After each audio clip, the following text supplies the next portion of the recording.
Like so many things in the palace, the map is deceptively beautiful. Jet smooths the creamy parchment on the desk, its golden border glimmering as he weights the corners with stones, a piece of artwork with gilded details and jewel-studded houses that turn my stomach. This is not how my hometown looked the last time I saw it. Memories spin as I trace the little buildings, remembering the horror we returned to at the end of the crossing. With smoke billowing from Mora's home and my father's stable abandoned on the hill.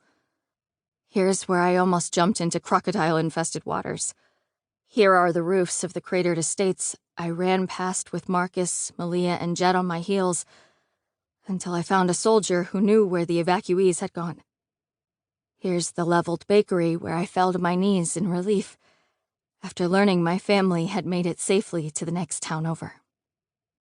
All of these lines should be jagged, smeared. There were 3 bombs, Jet says, the sunlight dappling his arm where it shines through the palace windows and into his room. 60 dead. Mostly in the market and here by the estates. We think Wyram targeted your hometown because it's close enough to the major cities to make a statement, but too small to have thorough security. But you have my word that our best soldiers are on this. We haven't been able to link the attack to Wyram's queen yet, but we will. His fingers curl around the hilt of the sword at his hip. They will pay for this.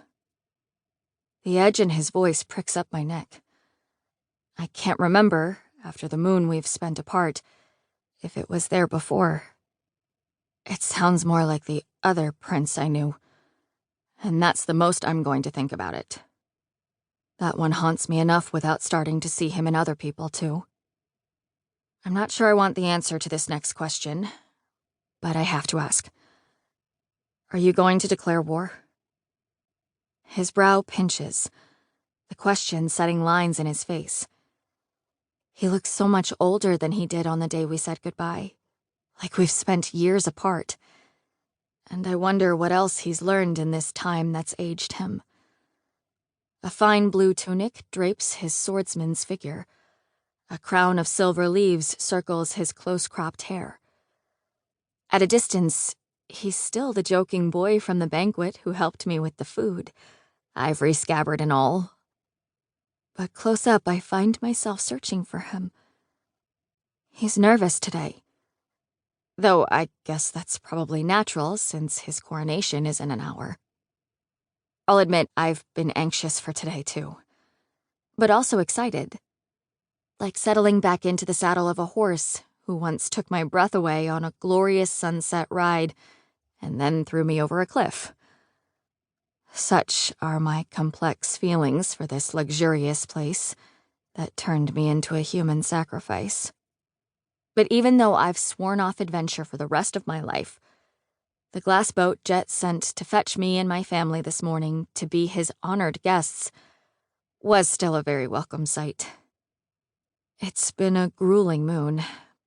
Between relocating to the nearby city of Kistlin with most of our neighbors, while repairs start on Atera, and helping the Kistlin Whisperers alongside my father, as they now have another town's worth of refugee pets and livestock to care for. Mora and Hen have found work too, and while I haven't minded the long days, since they distract me from thinking about certain dead princes, we've all been looking forward to the day we can return home. Back to our average, boring, wonderfully normal lives.